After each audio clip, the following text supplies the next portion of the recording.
Welcome, friends, to another piping hot serving of the Cyber Mettle Podcast. This one's a fun one. I feel like I say that a lot. We just get a lot of cool people on the show, so I'm pretty stoked. This one is definitely near and dear to my heart. One of my big time work colleague proximity associates there. We'll get into why that's an inside joke in a little while, but let's do the intro so we can get right into it. Of course, I'm still, as of right now, Omar Sangurima, joined as always by the amazing. Why do you sound so sad about? I'm still. Are you transitioning? Do we need to know something, Omar? I want to wake up as a different person. I'll sometimes a lot of times so lately. Great. But you've been doing the work already. You're already a different person than you were just a year ago or 5 years ago. I mean, sure. Or 10 years ago. We talked the about name is the days. same, but you're on a cellular level. You've evolved. I wish, I've been thinking back to that scene in Forrest Gump, right? If I was a bird, I could fly far, far away. There you go. But yeah, it's been so. Yeah, still lamentably, I get no, not really, but still, Omar Sangurima, joined as always by my great co-host Alyson Laderman. Well, hey, Omar, I'm always happy to be here and give you some guff. It goes both ways, so it's all good. Yes. I'll do our normal disclaimer, and then we're just going to get right into it because I'm excited also. Well, I'm always excited too, but I'm really, really excited to be here with Ari. So though you have two lawyers on today's podcast and a cybersecurity expert, we are not your lawyer or cybersecurity expert for the purpose of the podcast, but we are here to share our experiences, our well-worn and earned knowledge, and see if maybe there's some nuggets you can take with you and little things you can glean and apply in your everyday life or your business life. So we're here to be a service, and we're happy to be part of that process. So with that being said, Ari, tell us a little bit about who you are, what you do, and why you decided to hang out with us two crazy people so early on this morning. I'm telling you, like I said, not a morning person, but for Alyson, who's my new friend, and for Omar, who's a very old seasoned colleague. That will never die. I'm happy to be here. So thank you guys first and foremost for having me. This is super exciting.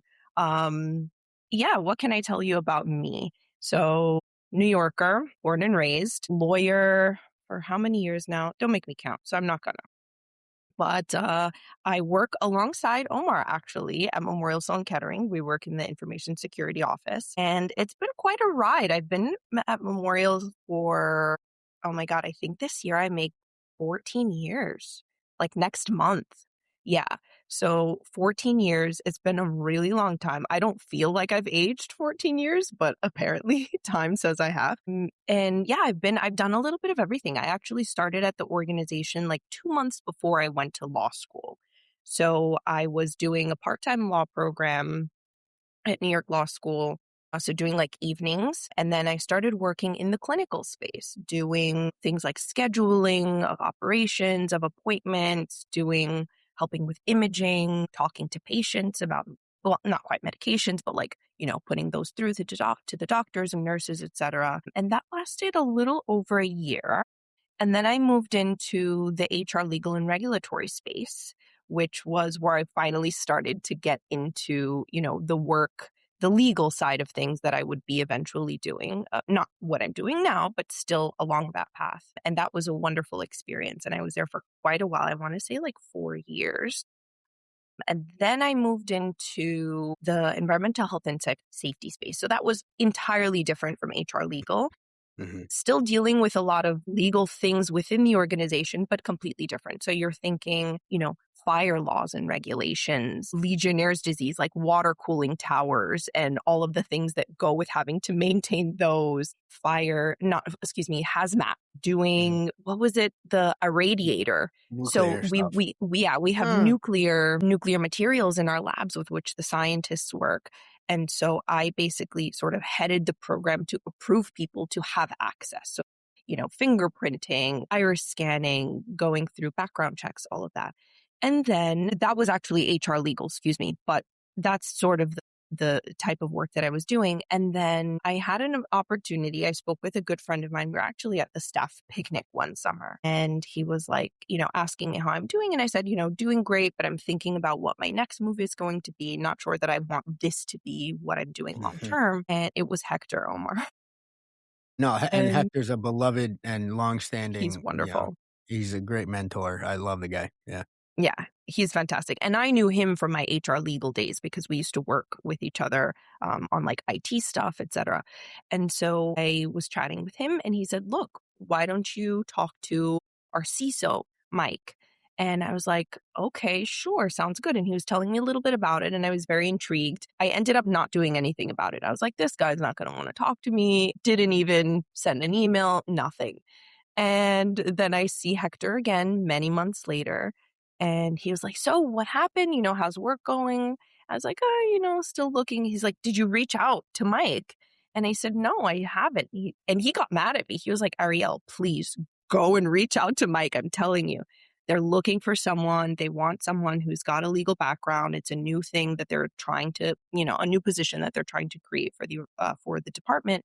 And I said, okay, fine. So I gave him a shout via email. And I think it was like either later that day or the next day, we got on a phone call. He was fantastic. If anybody knows our CISO, he is just a gem of a person. And he made I'm me feel building up the great. courage to get him on, but just because it's Oh, just, you know yeah. what I mean? But it's just like, because we're in a weird, You have I to. think he'll say yes. As weird as it And seems, that's scary for you. yeah, a little bit.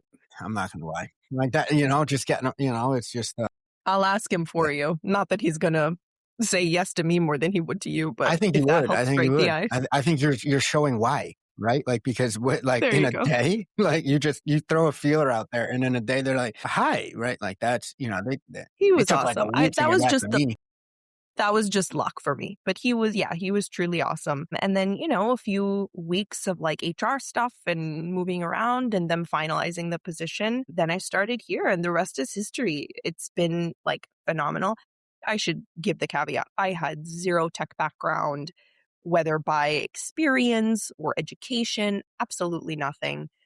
But I loved it from day one and it was wonderful. And the whole department, the whole group has just made it for not just for myself, but for anyone coming into this field with or without that tech background. That's not really what they hire for.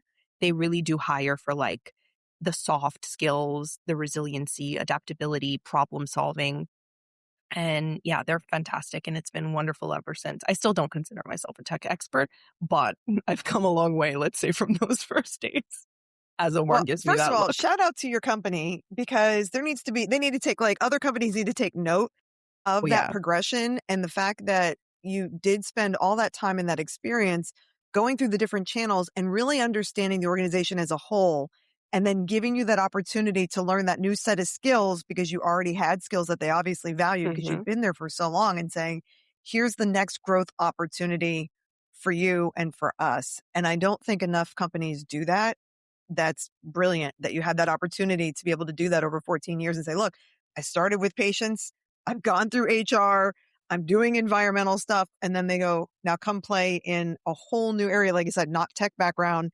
And to be able to do that, because a lot of listeners, they talk about how do you make that transition and things that Omar and I started talking about with people are like, sometimes you just have to look for that opportunity and make an opportunity in that company and go, well, how about this? Which is what I did in my company I was at. I was like, hey, you guys aren't doing these things. Should we maybe talk about it? And let's see what we can do to fix that situation. It's wonderful that your company had the forethought, like the afterthought to go, you know what? We need somebody in this new evolving space. Here's someone who we really enjoy all of the skills, the soft skills and everything she's already doing. And to be able to bring you through that and present that opportunity for you to be able to succeed the way you have so far. So yeah, no, it's fantastic. And I think one of the things that's really beautiful about the company at large, but for sure our department, is the emphasis on making continued education accessible for people. So we have a ton of courses available at, the HR level, like standard things within the organization. We have a great tuition reimbursement program. We have departments that are constantly, taking into consideration budgetary restrictions and all of that. But they really do. They're like, can you take a course? Can you go to a conference? What can we do to help make it so that you're growing? And I will say, again, shout out to Mike if he ever sees this and then this entices him to come on. He really says, and not just him, but all of our bosses will, Omar and I's Andy, direct Josh. supervisor, Andy, Josh, they really do believe, they're like, we want you to continue honing in your skills, learning new skills, ramping up that resume so that if you want to leave tomorrow, you can. But hopefully we make the environment such that you don't feel you will or you want to. And I think I can't speak for everyone. I think that's the general sentiment being shared, but for sure for me, that's exactly how it is. Like, I feel like I'm constantly being challenged and helped to reach that maximum potential, but I don't want to leave because I love it so much. And there is something to be said about that. So, managers, executive leadership out there, if you're listening, take note, that's how you keep really good employee morale, good talent, and that's how you grow whatever program it is, whether it's cybersec or something else. That's the way to do it. Easier said than done, maybe, but that's the way to do it. Well, but they're walking the walk, right? Your company's doing Absolutely. it, and it is rare. Sadly, this is something Omar and I talk about all the time, and see, especially online when we're talking to others at LinkedIn. I can tell you, in my experience of 20 plus years, I can't really name an organization that supported financially the ability, like tuition reimbursement necessarily. Maybe one in-house position where there was a little bit of, if you want to take a little course, but the budget was like $250. So it like wouldn't cover your CLE necessarily, never mind going to a conference or something. Sure. So you have a really rare opportunity there, but I agree with you that other companies need to take note because case in point, you've been there 14 years and you love it and No you're plans still of leave. growing and you're right. No plan to leave and value add, and you're happy with the people you work with and the opportunities there. And I think there needs to be a lot more of that in the respective spaces. Like you said, whether it's tech or not, it's the more companies invest in their teams. And I totally get the whole, well, they might leave us. Well, right. But not if you treat them well. Take. And you know what's And pay funny? them well. And I think, right. And I think it's really funny. And Omar, we've seen this for sure with people both internally and externally. Yeah, some people leave, but you know what? It's not the most uncommon thing for people to leave and then come back. Yeah, we got a lot of boomerang folks that A go. lot. Like, at least the in our grass isn't company. always greener. Right. And you may want to go somewhere not because you're unhappy or because you don't have opportunities, but because there's just something else calling you. You want to take a shot at it. And then, whatever happens there, that might be a great experience too. And then you're like, okay, now I want to go back to, I went from X to Y. Now I want to pivot back to Z. And Z happens to be where X was. And so, you do that. And it goes to this idea of not burning bridges both ways, though, because I think as an employee, that's very important. But I think not enough employers perhaps realize that goes for them too. Everything is a two-way street. And you'd be surprised, like the problems that former employees can help solve coming back with a fresh pair of eyes or fresh experience and still having the org know-how. I think it's something that for sure I've seen happen more than I thought would. And I think that, again, is a testament to our organization. I can't speak to how it is outside of the organization, but I think that if it's not happening, again, little antenna should go up. It can. And so, treat your employees well. And of course, you treat them well. They're going to go out, talk well about your company, refer people, whether it's for employment or for goods or services that you're providing, whatever that may be. You can't go wrong treating people well in life or in business. It's always going to be a good thing, 100%.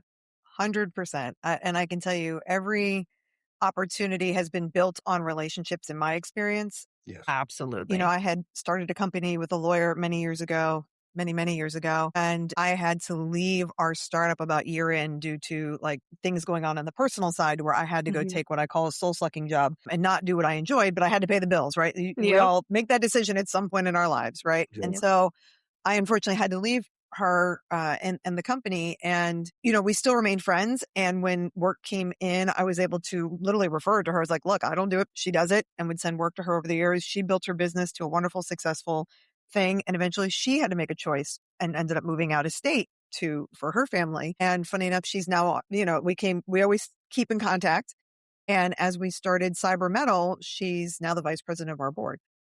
Wow. So you just never know how those relationships go. I mean, I can't imagine my life without her. honestly, even though we both had to come and go at different times. And that's happened with every business and organization. I mean, one of the largest firms I was ever at, I still send them business. If somebody says, hey, I'm looking for X, Y, and Z type of attorney, I may not send them to the whole firm as a whole, but the attorneys, my supervisors, those that I work with that I trust, call this person, here's their cell phone, and get them in direct contact so people can get what they need. To your point, it goes both ways, right? Like the company wasn't thrilled that I had left, but we didn't burn bridges, right? And so I still feel confident enough to send them people that they're going to take care of, and vice versa. So yeah, and I think this is just like an extension of the importance of networking. And I say this not being a networking expert myself at all, but I think what is I disagree. I'm gonna cut you off there real quick because one of the things I wanted to get in was pairing up with you when I started was one of the pivotal things that showed me actually the power of networking. And because you have the trope of the IT people and cyber people as well being very leave with us the alone. hoodies on and like the hoodie in the cave, in dark rooms, and the basement. it's not to say we don't have those among we do, our but they're cohort. still great people. They're phenomenal folks, sweethearts of people. That's just that's their that's their wavelength, I should say, not bandwidth, but wavelength. And that's fine. But I distinctly remember going in and just from the time we would walk in to the building to getting up to our floor and then walking to our section of our floor, you probably would say a shout out and people would stop like 4 or 5 times with you. And I remember, and that stuck in my mind. And it really truly turned.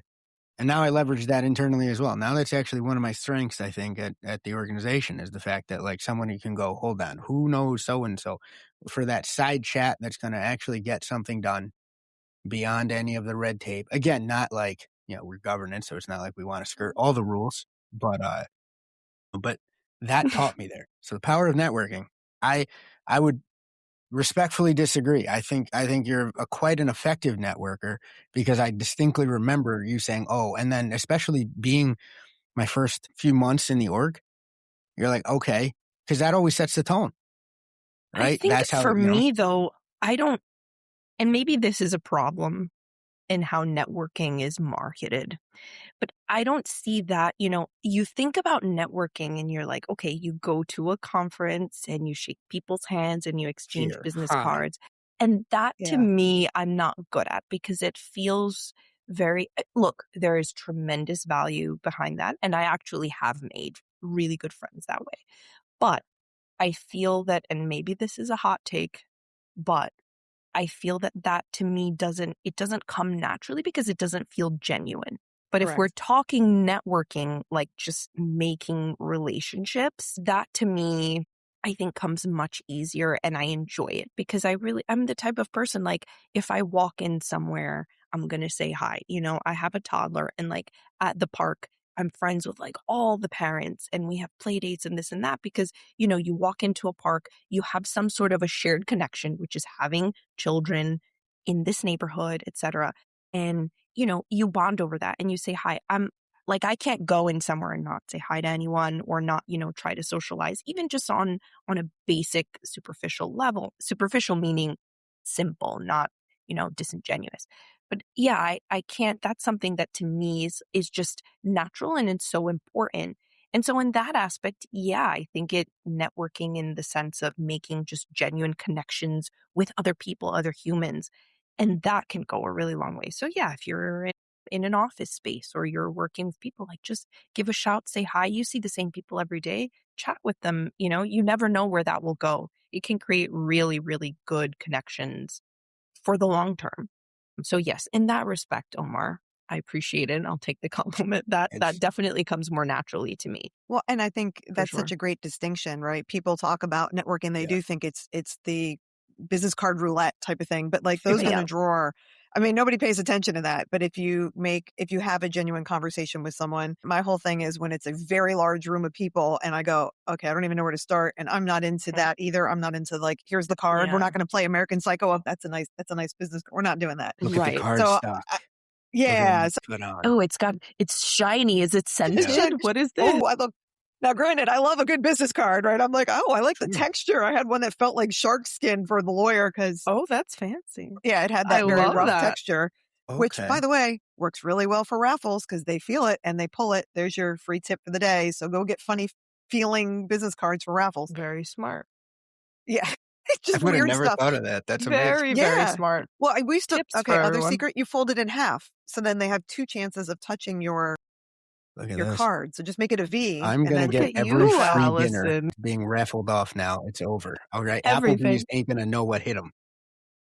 I'm going to just. Do you still go to Applebee's? I don't even know where one is Not around on here. Put a purpose, few but in. it's the one thing off of the train. I went in yesterday, so that's why it's top of mind. But I Okay. made the distinction of like, no, not Applebee's. Let me go to. But then, of course, I went to You're like, I'm going the to Chili's. overpriced market, right? Where it's Which because was it's the same food. which kind Pretty of was the much. same food, but Yeah. definitely like banged me for $100, and I got like 2 little things at the salad bar. I was like, this. Yeah. I mean, I better enjoy it because this is, it's like, can I put it That back? should be their No, it's slogan. salad Better bar. enjoy it.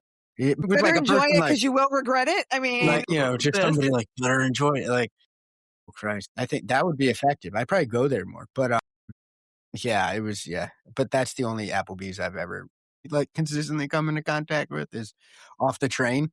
A shout out to this Applebee's of Southeast. The people are lovely. Well, But and there's a that ceiling. goes to show you location, location, location. But there's a ceiling on what you're gonna get, right? And every time I'm That's like, true. I'll bring food home when I come back from the city. My wife goes, please don't stop. I think that's not. Don't bother. unless it's a pretzel from the cart on the corner, you really don't need to. Or to bring even it like home. Grand Central's like basement. Like they actually have some decent They have eateries down wonderful there. things. It just has to survive the hour and a half, that Right, it takes right. me to then get from. Well, look, I have gotten many a delicious French pastry from my husband when he's coming back from Grand Central. They have a Oof. wonderful one there. So They really do. if not dinner, at least some treats for the gals. I like it. There That's you actually go. a really good idea. Come home with a box and then have them be all stoked. Mhm. That's see. Cookies, croissants. See, so I'm going to bring that everything. around. Treats are a great way of networking at work. So I can 100%. tell you Yeah. that Michael, when he worked at the nonprofit for the theater, he knew that most of the team was not getting paid what their value was, right? Because we're working on nonprofit rates. Sure. And so we would always hit Costco, which is local to us over here, and get like the big muffins. And he would just feed the young people. Like he's like, here y'all, breakfast, and just bring it over randomly, not because he had to, not because he got paid for it. It literally came out of our pocket to do it. And that just brought everybody to the table to come over and have a moment and chat with each other and be human and be able to connect and that type of stuff. And so, those offer those relationships and those additional opportunities as well. And, bribing people with Absolutely. sugar. I mean, Yeah. not Or even sometimes. the what one life's tip about, I you know. like to do, I remember, and this goes very far again, to your point, Alyson. If you have, I've seen where like if we have on-sites and then we get it catered or whatnot, it's always, it's always going to be more than like, you're going to eat unless you really try to cheap out and it's like, okay, there's 6 people, we're getting 5.5 sandwiches and they're the last person's fighting for that. No, you're going to get, if there's 6 people, you're going to get like 15 sandwiches. It just happens because of the rates that the catering, the caterers do. And you want to Bring give that people to the options. communal area when you're done. Oh, for sure. You Absolutely. can spark up conversations. That's right. See people that you normally wouldn't have talked to, I think, in different departments. Just so happens, this happens for us, Ari, like a lot on the second floor because we'll have, at 6:33. And then you bring that to like whatever communal pantry space. Right. Folks love it. And you do that consistently. Also, if you want to have meetings, not meetings internally, but if you're like doing presentations or something that a lunch and learn or whatever, you give people like treats, snacks, lunches, you will inevitably have more people come. 100%. And it does open doors. There's something about food and comfort and being in that position that feels more human and more connecting kind of thing. And I think it's just that whole history of like, we come to tables together to commune and to share and basic nourishment is part of that, like meeting that need for certain people. And so, well, for all people, I mean, we all need to eat. That sounds certain silly to say people. for certain. The AI doesn't need to eat, but the rest of us do. I've heard of some true. ascetics that have gone a long time. Now, whether that's true or not, who knows? But technically, yes. Are you going to hit me with the same people that like have the hand up for like 10 years, right? Yeah. Remember? Like that is some of those Yeah. folks. My, Yeah. I It's don't know. true. Well, I think it happens. I The power of the human mind. Couldn't be me, but no, it that's very absolutely true. couldn't be me. I'd get so angry. It'd be tough. But networking is more powerful. And again, to like kind of maybe bring us back a little bit on it, really, I consider it probably like one of my top 3 skills now. And again, because you set the path, I right? appreciate that. I mean, I think Right? you've always been really good at that. And I think, I mean, I know you've done, if I may give you a shout out, you did Toastmasters, That was a which big deal. Big time. that's a huge thing. And I know, who is it? Someone else that we know recently was saying that they did it or were Was it going to perfect? do it. Or he was or Flory? No, I don't think so. Okay. That's all I I got. can't But remember, yeah, mom brain. But I think that that's another really great thing. And, anyone looking at the podcast, watching who wants to get an idea of how you can network in a more organic fashion, that's a really great opportunity. Now, I don't know, if there are any places that it's not readily available, but I think it's really fantastic because it puts you in a room with people who have a similar goal. mm, hmm And, you have a similar goal, but you're not necessarily in the same environment. And so that opens up your space to people of, different backgrounds, whether it be educationally, from an employment perspective, and obviously just as humans, you'll naturally have different backgrounds. But I think that's really cool because that again opened, I know from your personal experience here, I am talking about what you've done as though I've done it. But I know you've met a lot of people even within the org and made really great connections so that when we've had to do, a project or do exactly. work to change something around to get some stuff moving, you've been able to leverage your connection with those people. So for anyone wondering how to get started or to move along and to create those connections, especially with cybersec, look for those types of opportunities where you can put yourself in a room with people that it doesn't require you to have a certain experience necessarily. It doesn't have much by way of requirements, but it can open a lot of doors in terms of connection and building those relationships, that know-how. So I don't know, maybe you want to talk more about that because I know that that was really successful for you and as a result for our department. I think there's no way that I would have gotten used to presenting in a COVID and post-COVID environment without getting over my hatred of being on camera. I absolutely, people that see, I do this podcast, I do another one for the GRC Engineering Club. Like, they're like, really? You hated it? Oh, yes, I did. Hands down. And Like, he's always and on camera, yeah. constantly. And that's the thing. Like, The and rest now of us I'm aren't, used. but you are. No, but I'm the one that if somebody jumps on camera, I get on there. So it's not, there's not one person kind of just being, and then again, that's like another point of connection and another point of, Mm-hmm. okay, I'll meet you where you are. And then that could get over. That's right. Yeah, because sometimes just by nature of the beast, meetings will be contentious. There'll be differing KPIs or differing goals, differing resource constraints on different teams. We're all working on the same mission, but sometimes you walk in and it's a bit okay corrally. Anything you can do to kind of soften that even slightly and let folks, as Alyson said, come to the table a little bit more. I found then, it's not all moonbeams and rainbows. There's still some times where you're just going to go, how the heck did that go sideways? What are they thinking? I don't understand it, even as much as you want to try to get in their heads. You can be like, I don't want to be in your head. That's just the dumb thing you did. And I don't see any way that, but you can still at least try to forge those pre-connections or show, hey, we're here to collaborate, whether they pick up on it or not. But again, the reps the Toastmasters gave me, it's to the point where now, I'm being asked to do a session for the club and I'm doing a public speaking one.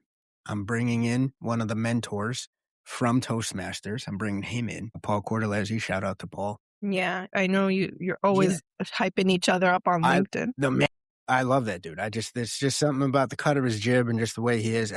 And I think he's an extremely gifted storyteller. And I think that's an Beautiful. undervalued skill, especially in tech. But I think most of anything, as you said, Alyson, it's, we're wired for certain things, and storytelling, I think, is one of those things that just Yeah. brings that connection and also inspires and can be something where you celebrate history, but then forge forward to a communal future. And I think, and I always admire people that can do that can inspire that way. So, but go figure. It's an engineering club, and I'm doing a thing on public speaking. Without But you know what? Toastmasters, without those reps, wouldn't have happened. And that, goes to like the course that I was doing, the cybersecurity Yes. graduate course. I remember. And Yep. things that like Mike talks to us all the time and Yes. what you hear whenever you're taking a course. If it's about presenting to a board or presenting to higher ups, to executive leadership about whatever it is that you're trying to get them on board to do, if you need buy-in from someone, the number one thing that you're constantly taught and like drilled into you is be a good storyteller, because you can present someone with numbers and charts, and that's extremely important depending on what it is that you're trying to achieve. Exactly. But at the end of the day, you want to capture people. You don't want to bore them. You don't want them to just gloss over it and yawn while you're presenting. You need to be a good storyteller. And maybe that's one of those soft skills that is underrated and undervalued, because it really, if you can get to that, I mean, hey, you're interviewing. If you can tell a good story about you and why you should be at a company, that's a huge value add. So I think that's really important, Omar, that you said that, because I think it's key and not necessarily obvious, but it is key that you need to be a good storyteller, and that will capture people and that will get you much farther, even potentially, than actual technical acumen. So, food for thought there.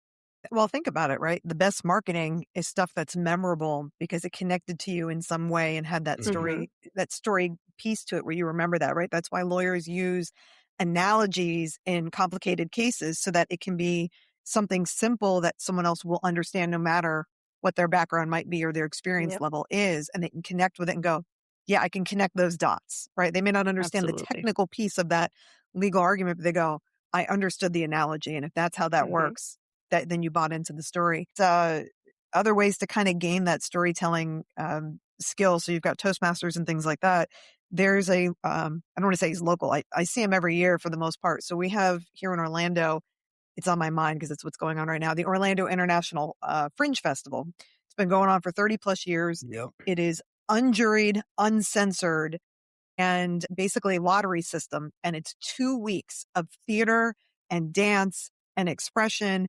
And 100% of the ticket sales go back to the artist that you go to see. One of the artists who I've seen many, many times over the years, his name is Paul Strickland. There's actually, and Martin Dockery is fantastic. There's quite a few that are literally one man or woman shows that just sit up there and tell the most fantastical stories based on real stuff where you are just mesmerized for an hour and you go on the journey with them. And Paul in particular has started these storytelling classes, and you can actually sign up for his free newsletter. And so his name is Paul Strickland, Strickland. You can sign up for the free newsletter and he tells you what are the key elements to storytelling. He sends it out every week. And if you want to train with him, you can.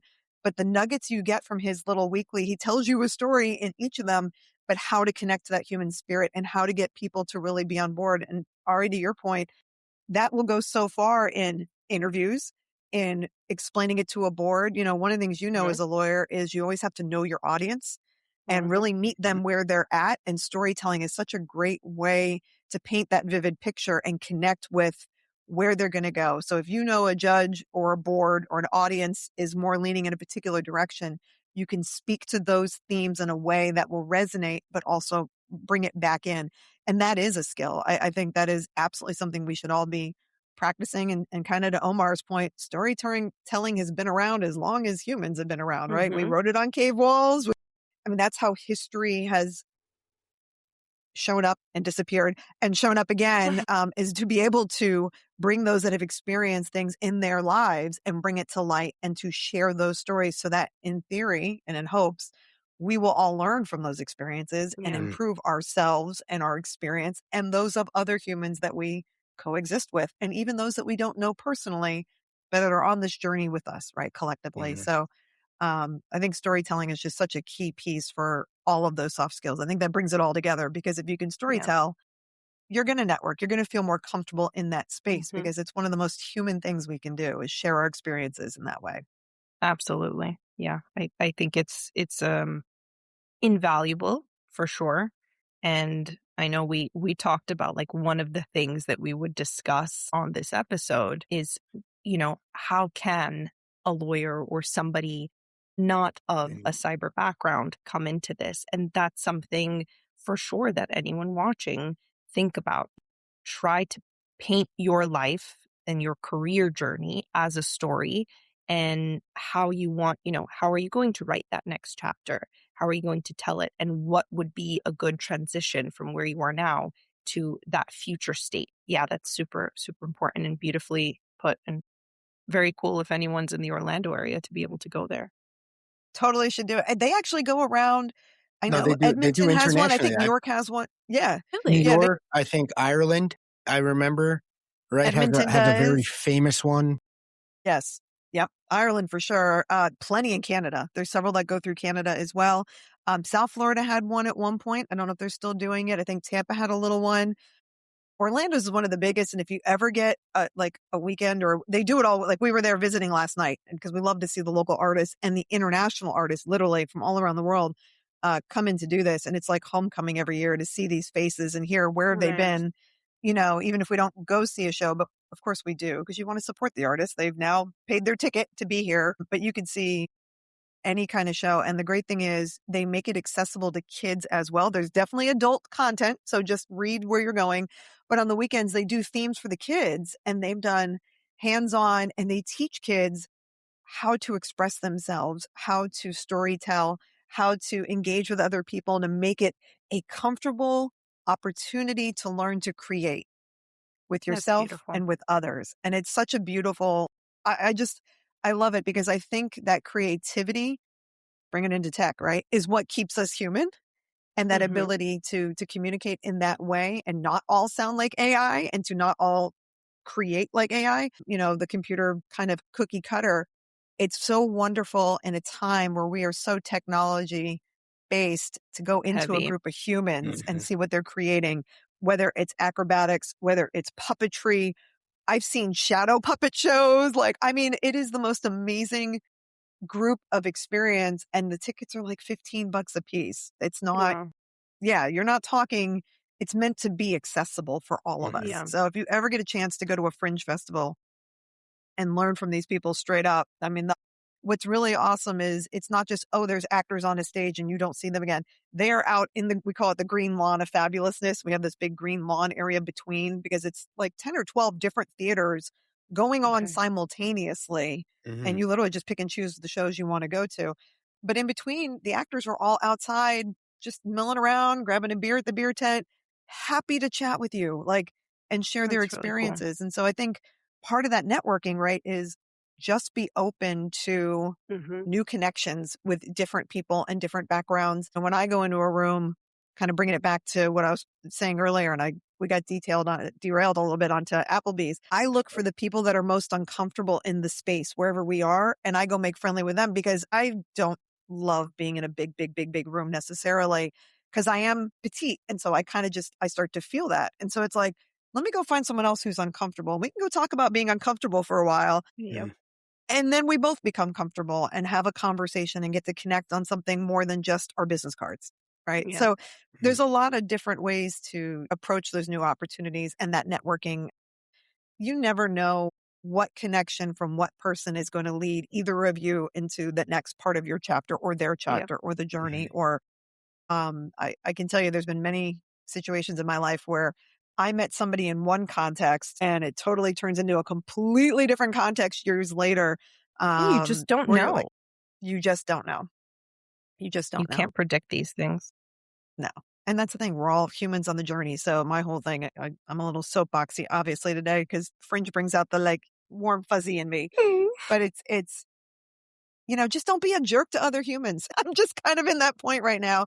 And I that's think in a it workspace too. I There's think no it need. correlates a lot with at least the external view of tech or cyber as a place where technical excellence will allow you to be a boorish person or less kind. And what I've seen continuously, both where we work and just in general, being part of that niche, that'll get you places. And sometimes, yes, you can hold up and look at the billionaires but that's still not something to emulate.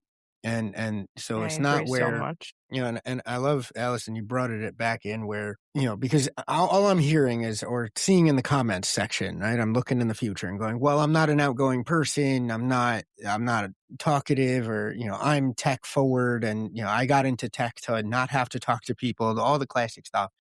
And Right. it's just, connection doesn't necessarily mean you're out there and you're outgoing, to your point, right? Sometimes you're in a large crowd, and I'm going to be completely blunt. I felt that yesterday. I went to a graduation, and it was, Yankee Stadium outside was packed. There was 30,000 people at this thing. And then obviously when it was out, it was just, you felt like sardines in a can. Didn't help that, I got told to go to the wrong gate and then had to go back. Like, so that's a side story, but like, I was in a lot of humanity, and I'm somewhat of an outgoing person. Still hated that. Right? Still hated that whole crowd. So it's not necessarily that you have to be this gregarious, outgoing person or personality. You can still connect and be kind. And on the flip side, I do not care how technically amazing you are. If I'm going to sometimes, and Arielle's seen this, I think, on some meetings. Even if you're a ball out, great technical person, if I see you be unkind or try to be, above anyone else in an interaction, it's the kill switch engages for me. And I'm like, I'm going to actively make it so that you have a bad day. Like, now, I was disinterested, you You're had my gonna interest, bully now the you have my bully. attention, right? Like, then it's like, ooh, and Yep. well seen it. We've both maybe teamed up on some folks that need to get, it's just, don't, because nothing gives you that license to not be a human being. You just happen to be great at tech, and it's the quickest way to get me to hate on you as a human being is, I'm going to then start looking for, well, you're not that good at that, and you're not that good at this, and wait a second, and maybe, you're not God's gift to tech, and you very well might be, but then I've become an active contrarian at that point, and I'm somewhat gifted at being that. Like, if like, Very I'll gloss gifted. over a lot. But if you're Mhm. mean to somebody on a meeting, Yeah. or if you're weird to somebody outside at a social event, it's And I think that's so true. For me personally, I can't stand that type of personality, especially the idea of people who are like very kind and very thoughtful when they're at a certain level. And then once they've reached another level or goal, then they switch up. It is so off-putting. And yeah, I won't use stronger language. It is very, very off-putting and something that I truly, truly abhor. And I will say that it, you talk about it in tech, but in life, it does not matter. And again, we're going full circle. Just be kind, because that goes back to burning bridges. You can burn bridges or build them. And it is so, so important to not act in that negative, nasty, ugly way for that exact reason. It's easy enough to make enemies because so many people are trying to be negative and look out, expecting you to fail. But when you put yourself in that position that you've become the bad guy, the bully, you will have people like Omar, and many others Gunning who for are you. who are gunning for you, who are actively trying to. It's one thing, people like to see other people fail, unfortunately, but when you have people who are like right there waiting to, pick up those crumbs of failure and exhibit it to the world, I mean, you're only doing yourself a disservice. Forget about altruism. Just for your own selfish reasons, yeah, exactly. be kind to other people, because So you're not otherwise it's going to come exhibit back. A of Schadenfreude. Truly, Schadenfreude, like, right? You don't exactly. want to be that thing. Absolutely.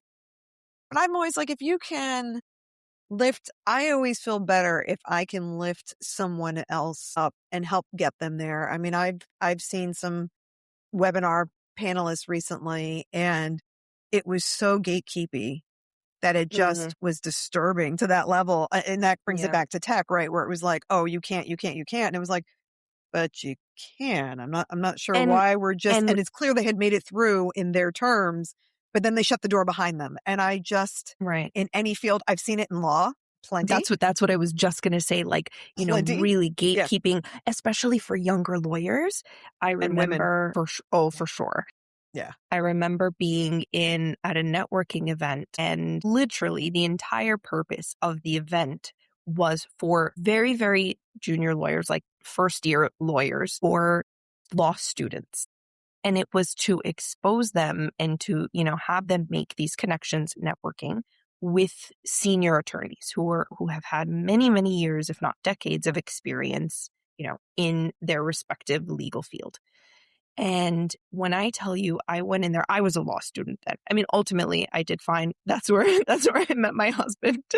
But like, you know, you go into these things, and there were people who were fantastic, who were coming out and, you know, chatting with people and really making themselves known and available, accessible to provide advice, to provide mentorship.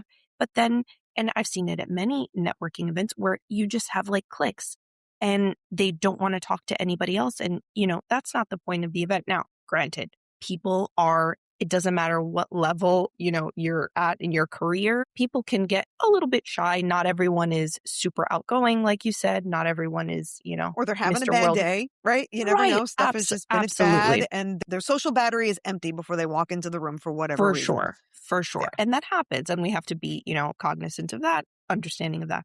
But I do think there are places where people miss the whole point and they try to get cliquey. Same thing in job environments. Somebody new comes in, you're like, no, you're not a part of this group. And that really can do you such a disservice, especially considering that, let's not forget, again, I'm trying to speak to the people who maybe have more selfish tendencies. Those people may one day surpass you. And you might be looking to them. Exactly. That's right. Or they might be the leader in their field. And you're, you know, you might be looking to them for help, for advice, for mentorship, for a job, for an opportunity. And, you know, people should really think about that. I think that should always be in the back of not even the back, the forefront of people's minds, because it, you know, you scratch the back that scratches you. Like you can just keep having this wonderful cycle or not. It can be a cycle of like negativity and one-upping. So choose your battles. Well, before, I know we're getting close to time, and I know you all have like crazy days ahead. So before we get to that kind of end spot, you know, from those initial, and Ari, I'm going to kind of put this towards you and Omar as well. You know, I'll have you both kind of answer this one. But like, after you make those initial contacts, what are some of the things that you have found that were successful to help start that relationship, right? It's obviously you don't want to go, oh, I met that person, now I know them forever. That's not how relationships work. What have you found respectively that has worked for you to kind of, you know, I always hate when people add me on LinkedIn and I do not respond right away with thanks for the connection, because I realize it looks like an AI bot. So I actually stopped sending that as I don't actually say thank you anymore as a connection, because AI automatically does that for so many people now. Yeah. I kind of just wait for them to approach me, or if it's someone that I want to reach out to, then I may say, hey, I noticed these things and I'd love to chat about these things. But what have you two have found that is kind of successful when you meet people either in groups or online to kind of start that communication that doesn't feel like a sales pitch? Like, obviously we know don't be pushing your goods on the first or even second or even fifth email kind of thing. But how do you continue that relationship and foster that? What has worked for you all? So I think for me, it really does depend. It's extremely different if you are meeting in person or if you're at least local to somebody versus being, you know, in a different city, state, across the globe now, because everything is global, everything is digital. But I can say if it's a local person, and you also have to gauge, I think everything is contextual, the lawyer, like caveat, but I think if you feel a genuine connection to a person and you happen to be local or you happen to be close enough or you're like traveling to their city, whatever it may be for a conference, etc., like try to meet up and do something like a lunch or a coffee. I know people are very busy. Some people may say no, but I think especially if you can like foot the bill, it's a night, again, going back to like food sustenance. Right. it's a really nice way to make good connections and to have like a real chat. And I think it makes it feel more organic, right? If you're going to someone's office per chance to have like a networking quick meeting, it feels more structured and time is more limited. And so I think going out of that environment, making it fun, making it, again, grabbing like a beverage, a coffee, doing lunch, that's always great. And it's worked well for me. Also, keeping in touch. So if you are talking LinkedIn, right? Some people post a lot and they post really cool stuff, AKA you two, and especially Omar, because I see him posting nonstop. But like, especially if it's digital. I think the only thing I would add to that would be two things that have worked for me, especially digitally, because that's definitely where I'm, putting in the most effort there.